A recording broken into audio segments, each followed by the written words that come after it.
Salut Nicolas, on est juste avant la pesée cérémoniale. Benoît a fait le poids il y a seulement quelques heures. C'est différent d'habitude et ils vont avoir aussi un gros rebond parce que demain, c'est une journée libre. Ouais, c'est ça. C'était un peu inhabituel. La pesée, elle a lieu à 10h du matin en général. Le cut, il commence la veille au soir, donc le jeudi soir. Là, on a tout commencé le vendredi matin et on a fait en sorte d'être à l'aise pour être au poids à 15h. Et puis ensuite, on va recharger. On va combattre dimanche. Donc là, on est vendredi et on va combattre dimanche à 14h. C'est un peu plus facile que d'habitude quelque part parce qu'on doit s'entraîner moins tard pour s'habituer à l'heure du combat et on cut moins la nuit. Ouais, c'est plus facile, certainement, c'est différent. Et les athlètes, c'est des animaux qui ont plein d'habitudes. Donc là, on change des habitudes. Donc peut-être que c'est plus facile, mais en même temps, ça change des habitudes. Donc il faut faire ça, faut être précautionneux pour bien récupérer et ne pas faire d'erreur.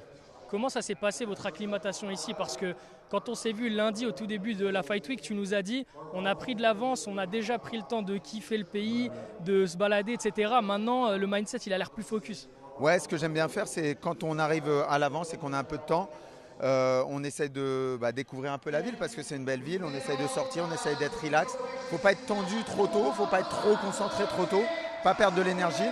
Et après, quand on arrive vraiment en Fight Week, donc à partir du lundi, on essaye de beaucoup moins bouger, beaucoup moins dépenser d'énergie en dehors des activités nécessaires, donc s'entraîner et faire en sorte de récupérer au maximum.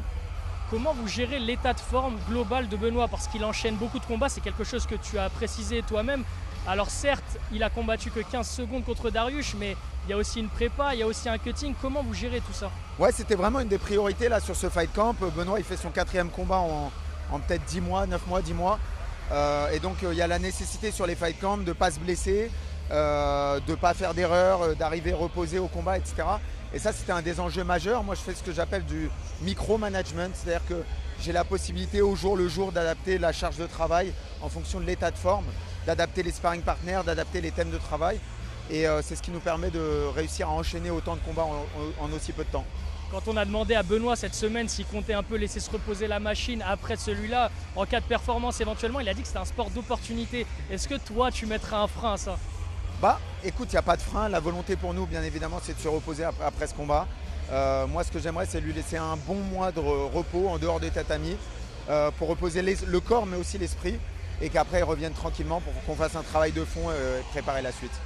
Pour parler de l'état de la catégorie, je vais te demander ton avis parce qu'aujourd'hui on est beaucoup à penser que la catégorie des 70 kg elle est divisée en deux parties. Il y a le gratin, si on peut appeler ça comme ça, avec les Arman Saroukian, avec les Justin Gaethje, Charles Oliveira, Max Holloway, et il y a le reste après avec beaucoup de fighters qui montent. Et là, vous affrontez un top 6 mondial. Est-ce que c'est un combat d'entre-deux où le gagnant va passer dans la partie haute et le gagnant peut redescendre un petit peu? Ouais, clairement, c'est un combat d'entre-deux. On sait que Hooker, nous, il a vraiment tout notre respect. Hein.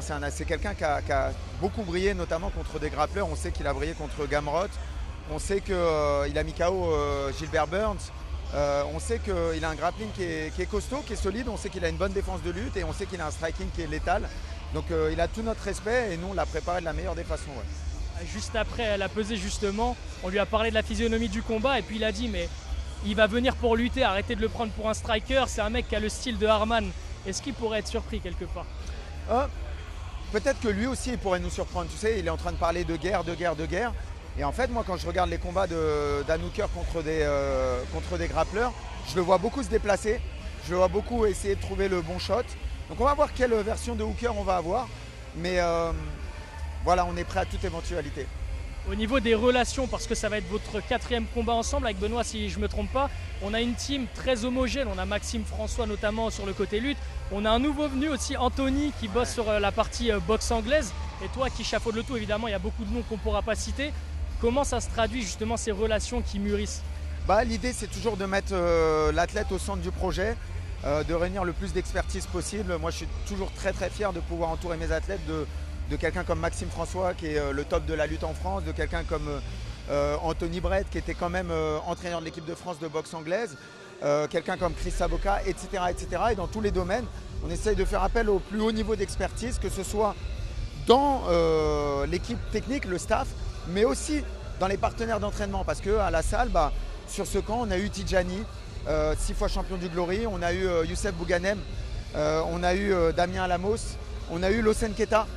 En lutte, on a Zelim Khan, on a en MMA Guiri qui devait combattre pour la ceinture d'Arès. Et donc ce panel de sparring partner, on a Pierre Manzo qui a combattu à Arès et qui est le top du top au sol. Et ce panel d'experts, de sparring partner experts, eux, ils nous permettent de progresser au quotidien. Justement, je parlais aussi, il y a peut-être Pavlak aussi, si je me souviens bien, qui est passé pour travailler au sol. Gros nom justement du grappling.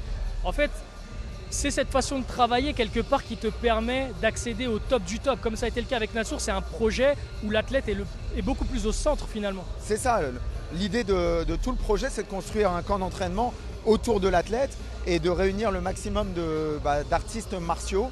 Et on a la chance de nouer des liens qui sont forts avec plein d'artistes martiaux dans le monde entier et de pouvoir les réunir sur mon tatami. Là, on est en plein dans cette arène, donc on ne peut pas la montrer, mais on voit les gradins comme ça, c'est très vertical, on a l'impression d'être dans un chaudron. Les supporters australiens, on les a sentis déjà aussi, notamment à l'Open Workout, ils sont chauds. Comment tu te projettes toi demain? Ouais, j'adore, moi, j'adore, ça me fait vibrer, j'aime beaucoup ça. Je vois que c'est un public qui va être très engagé, qui va supporter Danouker forcément. Mais voilà, on est là pour ça, on connaît la pression à l'étranger, c'est ce qu'on a toujours fait. Et on va briller face à ce public. On a hâte de voir le combat dimanche, à quoi on peut s'attendre? On peut s'attendre à une grosse guerre, on peut s'attendre à deux athlètes très préparés dans tous les compartiments du combat et qui vont être, je pense, très complets dans chacun des compartiments.